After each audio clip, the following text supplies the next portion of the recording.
Siapa tahu kesimpulan kecelakaan lalu lintas itu adalah benar? Siapa tahu? Kita nggak tahu. Nah, siapa tahu juga yang benar itu adalah pembunuhan gitu.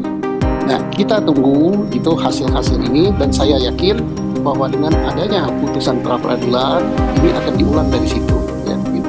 Oke, Pak Susno, ketika memang masih dipertanyakan debatable tadi ya keberadaan dari CCTV, tapi yang ada yang jaraknya cukup jauh, begitu kata Pak Yusuf, apakah bisa dikatakan cukup rumit ini sebetulnya untuk kembali, tadi Pak Susno bilang kembali ke awal untuk kemudian membuka keterangan dan sejelas-jelasnya, apakah cukup rumit Pak Susno untuk dilakukan lagi?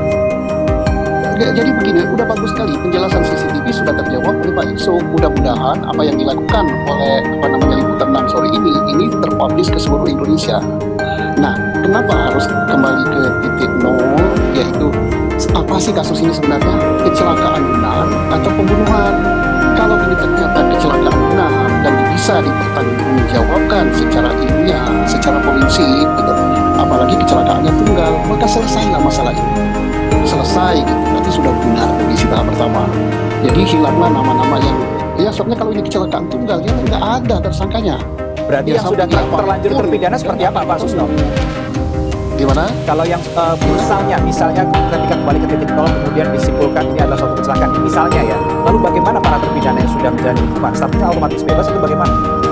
Tidak, kan untuk bebas itu tetap harus BK, jalan hukumnya ada pintu BK. Jadi kesimpulan daripada penyidik itu temuan baru. Itulah hukum, bahwa berdasarkan penyidik tentunya dengan bukti-bukti forensik, dengan saksi dan apa-apa yang tidak terbantahkan, silakan dipakai oleh PH untuk mengajukan PK. Jadi bagus, sasaran yang Kompolnas itu bagus sekali kalau seperti itu ya. Oke, baik. Tadi sudah ada dari Pak Yusuf, dari Pak Susno juga sudah. Saya ingin minta pendapat ke Pak Rasman. Jadi supaya kasus ini tidak lagi buram, perang seperang-perangnya, penanganannya, apa maksud Anda? Seperti apa?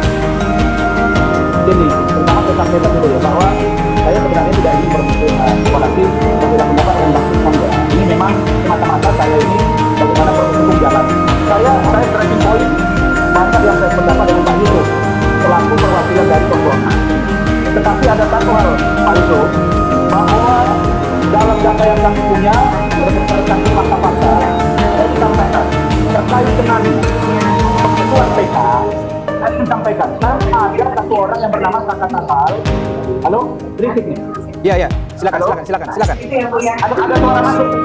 Ada suara masuk. Oke, baik. Mungkin ada suara lain yang masuk di sini, teman-teman bisa tolong dibantu. Oke, baik. Silakan, Pak Rasman, silakan. Oke.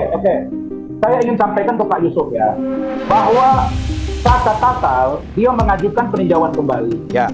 Tapi yang perlu kita ingat, Bang, bahwa Saka Natal ini telah mengajukan gerasi bersama 7 orang terpidana lainnya 2020, dan gerasi itu ditolak oleh Presiden Jokowi. Bukankah gerasi mengakui perbuatan? Nah, terus kalau ini diajukan lagi menyampaikan permohonan PK, kan ujung-ujungnya sama, diterima atau ditolak, dikurangi dan lain sebagainya. Tapi dia sudah mengakui bahwa itu adalah perbuatan, jadi itu adalah putusan hukum. Oke. Kita dengan putusan pengadilan negeri Cirebon yang sudah memvonis inkrah atau poin satu. Poin yang kedua, ada 5 lagi terpidana yang akan mengajukan PK yang dipimpin oleh DPR Pradi, dipimpin oleh Bang Rudi Panggabean atas putusan dari Bang Oto. Yang saya ingin katakan, kalau mereka mengajukan PK, saya kasih tahu informasi bahwa 2017 5 orang ini Pak Yusuf atau Bang Yusuf sudah mengajukan pra peradilan 2017 dan pra peradilan itu salah. Nah, artinya kalau ini kita ajukan PK dan kemudian keluar putusan dari Mahkamah Agung, waduh, ini tambah ruwet dan tambah kalau nah, karena itu saya berharap agar dikunci putusan hakim ini. Karena putusan terakhir itu kan bukan segala-galanya. Kita tidak bisa mengatakan bahwa Peggy Setiawan itu bukan Peggy Poros. Kita nggak bisa bilang bahwa Peggy Setiawan bukan pelakunya. Dia pada administratif kok. Nah, makanya saya dapat informasi pihak Polda Jabar dan ada beberapa orang dari penasihat hukum atau dari praktisi hukum akan memuji putusan ini. Oke, Kenapa? baik. Karena putusan ini menyelesaikan masalah, tapi menambah masalah baru. Bahkan melampaui kewenangannya, sebenarnya kontradiksi. Oke. Dan ada abuse of power dalam Baik. kewenangan yang akan kami lakukan. Oke, baik. Seperti itu pertimbangan hukumnya.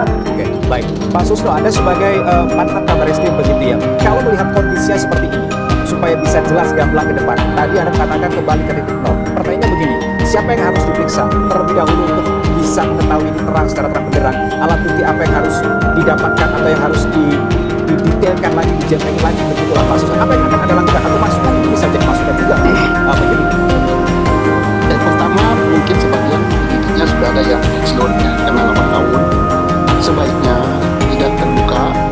publik, tapi tetap di bawah kendali atau di bawah pantauan dari Kompolnas,